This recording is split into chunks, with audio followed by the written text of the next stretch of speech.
Ok, continuamos entonces con la ubicación del ADN dentro del núcleo.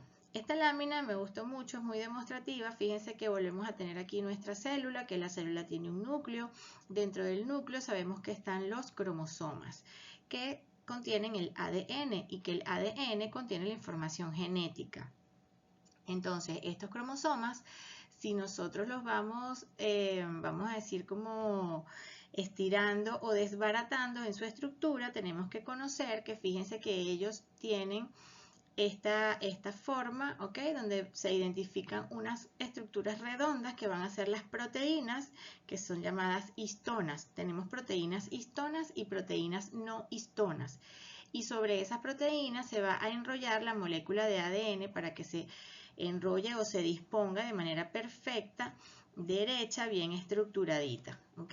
Si nosotros seguimos desbaratando eso, bueno, importante que esa unión de la proteína histona o no histona, vamos a decir enrollada con la cadena de ADN, forma lo que se llama el nucleosoma, ¿ok? Si preguntamos, ¿qué contiene el nucleosoma? Contiene parte de la hebra de ADN con una proteína central. ¿Okay? Si seguimos desbaratando, entonces luego ya vemos que vamos soltando la cinta, por decirlo así, que va a ser nuestra cadena de ADN, donde ya podemos identificar distintas estructuras en ella que ya las hemos conocido. Tenemos la cadena y vemos en su interior las bases nitrogenadas que están ubicadas en colores hacia el interior de la hebra. ¿Okay? Fíjense acá. Siguiendo con lo de la lámina, que es bien demostrativa, aquí tenemos la identificación de lo que se llama gen. Si nosotros decimos ¿qué es un gen va a ser un pedazo, una parte de esta larga cadena. ¿Ok? Luego seguimos en la imagen, fíjense que tenemos aquí la formación del nucleótido, recordando que tenía el grupo fosfato por la parte externa, tenía una base, tenía una ribosa como estructura central del nucleótido y las bases nitrogenadas que siempre van a estar hacia el interior de la molécula. En este caso, fíjense que tiene 3 enlaces de hidrógeno, habíamos dicho que citosina con guanina siempre se enlazaban siempre iban a tener 3 enlaces de hidrógeno.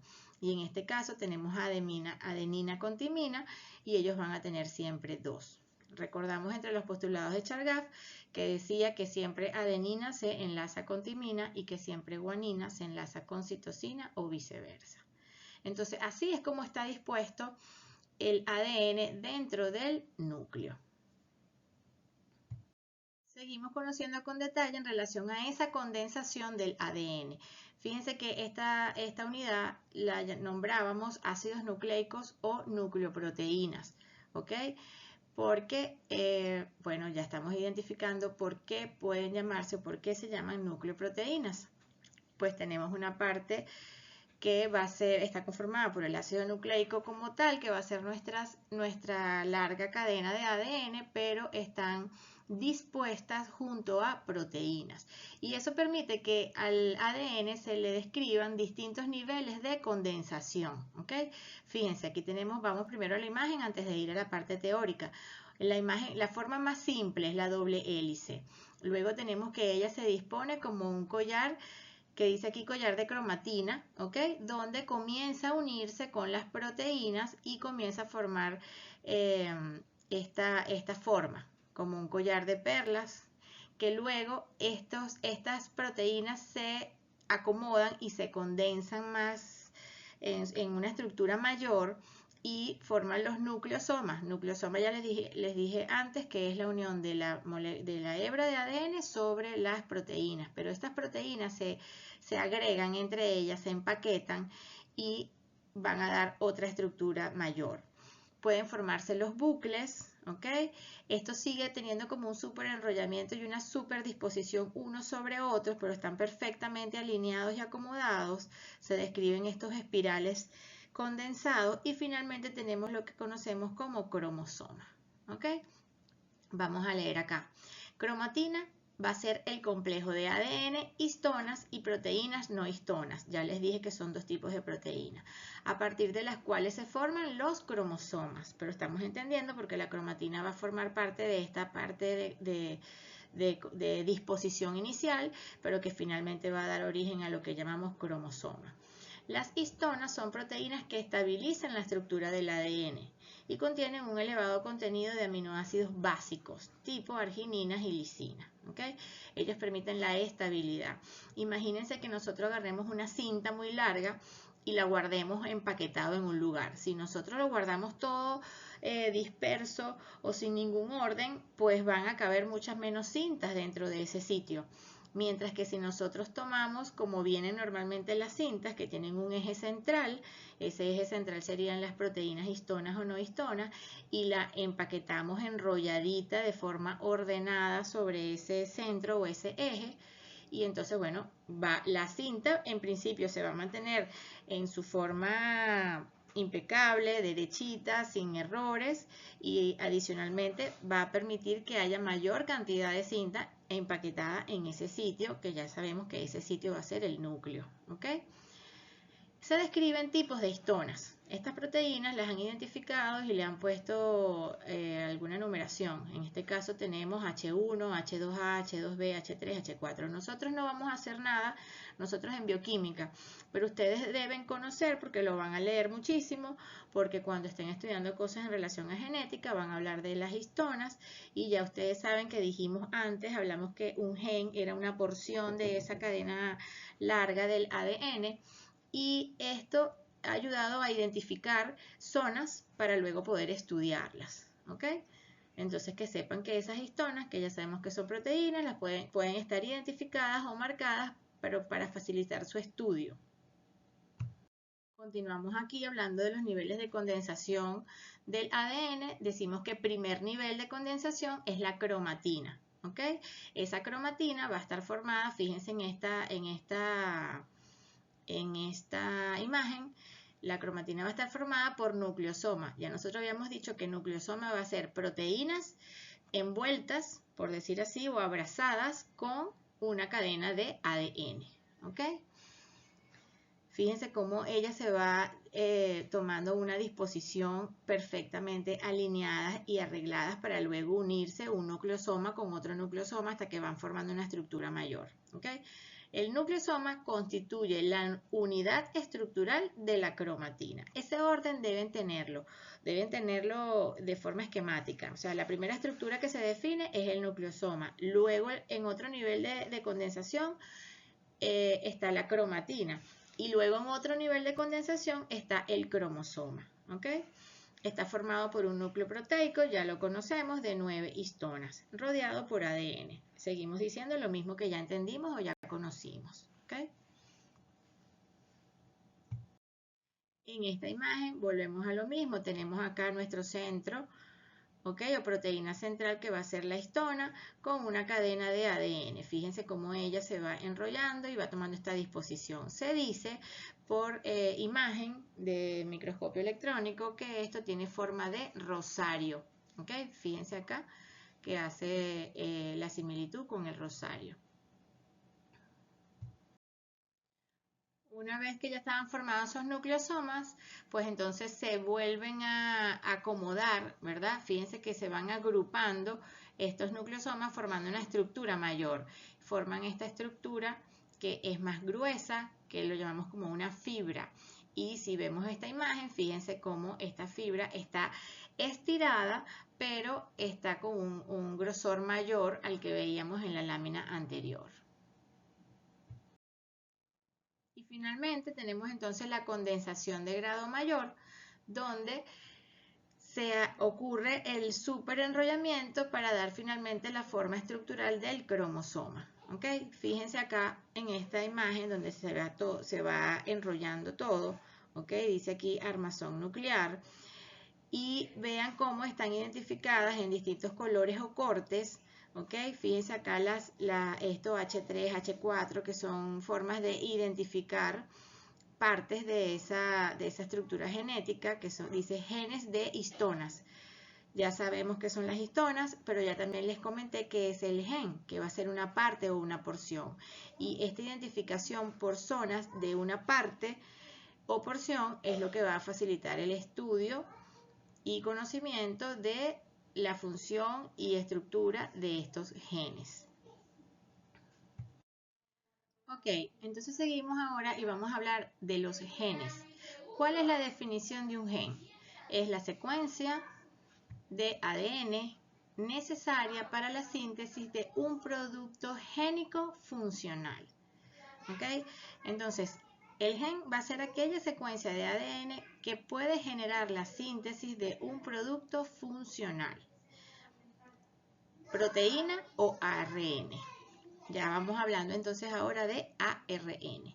Yo quiero recordarles algo. Yo quiero recordarles que las enzimas son proteínas, que el colágeno es una proteína, que las inmunoglobulinas son proteínas. O sea, yo quiero hacerles el enlace de que entendamos que esta información genética que está dentro del gen, pero que todavía no hemos desglosado o no hemos desmenuzado como tal cuál es en definitiva la información genética. Yo me voy a adelantar un poquito. La información genética va a ser la secuencia de las bases, ¿ok? Así está dispuesta la información genética. Y esa secuencia de bases es lo que me permite, de bases nitrogenadas me estoy refiriendo, las bases nitrogenadas que conforman el nucleótido. Esa secuencia de bases nitrogenadas que conforman el nucleótido permiten hacer o generar una información para sintetizar una proteína. Y esa proteína que se va a sintetizar, por ejemplo, puede ser insulina, que ya sabemos que es un péptido, ¿ok? Y es una hormona. O para sintetizar una enzima necesaria para algún metabolismo.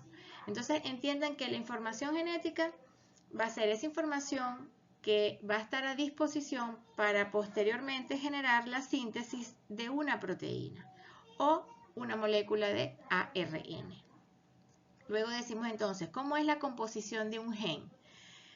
El gen, vamos a ubicarnos acá en esta estructura lineal, ¿ok? El gen está conformada por dos partes. El gen tiene intrones y tiene exones. Intrones son segmentos de ADN que no son traducidos, o sea, que no son codificantes o que no me generan ninguna información. Mientras que los exones son segmentos de esa gran cadena de ADN que sí son codificantes o de que sí tienen una información que va a generar la producción de un elemento funcional. ¿Ok? Una forma práctica o una de esas formas prácticas inventadas por mí es que el intrón es el intruso. Entonces el intrón es no codificable. Mientras que el exón, ¿ok? Aunque suene externo, pero el exón es la parte que sí se codifica. Y resulta que la molécula de ADN, fíjense como en esta misma imagen, fíjense que estos dos intrones son grandísimos, mientras que el exón es chiquitico. Pues resulta que la gran cadena de ADN casi que tiene más intrones que exones, ¿ok? Hay muchísimo en la cadena de ADN que son intrones, que son porciones no codificantes. En el caso de los cromosomas procariotas, ellos no contienen intrones. O sea, quiere decir que en los cromosomas procariotas todo, sea bueno o malo, codifica algo. El 1.5% del ADN humano es codificante o exónico, lo que les estaba diciendo antes. La mayoría de esa gran cadena está conformada por intrones. Y ya dijimos que los intrones son los intrusos y no se codifican. El gen, 30% del ADN está conformado por intrones y exones. Si nos venimos para acá, tenemos ovoalbúmina. Este va a ser su gen, porque eso se ha ido identificando, se ha ido conociendo. Y tenemos aquí la subunidad beta de la hemoglobina. Fíjense cómo esta es la estructura identificada de lo que es la parte del gen de esa que sintetiza o permite la síntesis de esa beta hemoglobina o esa cadena beta de la hemoglobina. Fíjense que en gris están los intrones y en rojo están los exones. En este caso, fíjense que hay mucho más en este gen, porque esta estructura es un gen, porque es un pedacito de esa gran cadena de ADN. Pues en este gen tenemos una cantidad de intrón mucho más grande que la que es codificante, que son los exones. Pero que en definitiva ellos permiten la síntesis de un producto funcional. Más adelante vamos a ver cómo es que la información genética que está contenida en la secuencia de las bases nitrogenadas se convierte en un producto funcional. Eso va a ser parte de este tema, pero ya hacia el final. Ahora vamos a seguir entonces con lo que son las propiedades físico-químicas de los ácidos nucleicos. ¿Ok? Veamos primero la imagen. Tenemos aquí nuestra cadena normalita que ya conocemos de ADN de doble hélice en disposición helicoidal. Ella puede desnaturalizarse. Fíjense cómo la molécula se desenrolló y se abrió. ¿Ok? Aquí se describe ADN parcialmente desnaturalizado. Aquí leemos la palabra hibridación. Fíjense cómo finalmente aquí quedaron separadas totalmente las hebras. Aquí tenemos una primera hebra y otra segunda hebra. Asociación de las hebras por apareamiento de bases. Ya sabemos que ese apareamiento de bases es lo que permite que ellas se mantengan unidas y que para que se separen esas dos hebras pues tienen que romperse los enlaces de hidrógeno que estaban entre las bases nitrogenadas, que dijimos que eran complementarias, ¿ok? Que una de las características de la molécula de ADN es la complementariedad. Y luego tenemos entonces finalmente las hebras separadas de ADN que dicen en ovillo estático. ¿Qué pasa? Que una vez que ellas se separaron, ellas no van a quedar lisitas, estiraditas. Ellas quedan con una fuerza de torsión natural por la disposición que tenían anteriormente. Entonces ahora vámonos a la parte de las letras, lo que yo llamo caletre. ¿Ok? La desnaturalización del ADN es la pérdida de la conformación nativa, es decir, desaparece la estructura secundaria y por ende los órdenes superiores de organización. Dijimos que teníamos la estructura primaria, que era la secuencia polinucleotídica que conformaba la hebra, ¿ok? Pero la estructura secundaria iba a ser la disposición espacial de forma helicoidal que adoptaba la molécula. Cuando ocurre la desnaturalización, hay pérdida de la estructura secundaria, ¿ok? Si perdimos la estructura secundaria y se separaron las hebras, entonces vamos a comprender o estar claritos que hay una ruptura de los enlaces de hidrógenos de los pares de base y del apilamiento de las bases, provocando un desenrollamiento de la doble hélice que puede ser total o parcial. Parcial, ¿por qué? Porque aun cuando ella se desenrolló para separarse, les decía yo que mantenía una fuerza de torsión. No se produce la ruptura de ningún enlace covalente. Ok, siguiendo con las propiedades físico-químicas de los ácidos nucleicos, tenemos entonces cuáles serían los inductores de la desnaturalización. Y tenemos entonces los valores extremos de pH, algunas sustancias como la urea, formaldehído. La temperatura también es un desnaturalizador de los ácidos nucleicos. Los enlaces, por supuesto, guanina-citosina, que tienen 3 puentes de hidrógeno, tienen un punto de fusión mayor, mientras que los enlaces entre adenina y timina tienen menor punto de fusión, ellos tienen solamente 2 enlaces de hidrógeno. ¿Ok? Al restablecerse los valores de temperatura y de pH, el ADN puede renaturalizarse. Eso es bien importante. Entre las propiedades, entonces, el ácido nucleico puede desnaturalizarse perdiendo su conformación secundaria, pero también puede renaturalizarse. ¿Ok? Fíjense acá cómo tenemos en relación a la temperatura, el ADN se mantiene estable, pero en algún momento ya comienza a desnaturalizarse. Fíjense cómo se ve acá como un ovillo de ADN todo desorganizado. Al bajar la temperatura o al quitar ese elemento que provocó la desnaturalización, entonces el ADN tiene la propiedad de volver a su estructura natural o su forma helicoidal. Y eso se llama capacidad de renaturalización.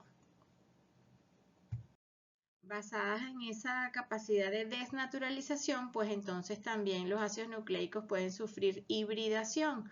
Fíjense aquí, si tenemos, aquí tenemos moléculas, cadenas de ADN desnaturalizadas en azul y tenemos otras cadenas desnaturalizadas en rojo. Vean cómo luego ellas pueden volver a unirse. En este caso quedaron algunas hebras o algunas moléculas de ADN conformadas por las mismas hebras rojas o por las mismas hebras azules, pero aquí tenemos otras hebras que quedaron híbridas. Híbridas porque tienen una cadena roja y una cadena azul. La desnaturalización de muestra de ADN de dos especies distintas. Tenemos acá la 1 y la 2. Durante la renaturalización, la mayor parte de la cadena de ADN de la especie 1 se unirá a la cadena complementaria de la especie 1. Igual en el caso de las cadenas de ADN de la especie 2, una parte de las moléculas de ADN de la especie 1 se unirá en una parte de la molécula de ADN de la especie 2 y dará lugar a un dúplex híbrido. Lo mismo que ya les había dicho, pero aquí de manera escrita. ¿Okay? Saber que se pueden, ellas una vez desnaturalizadas, ellas pueden renaturalizarse de forma híbrida. Entonces los ácidos nucleicos tienen la propiedad de hibridación.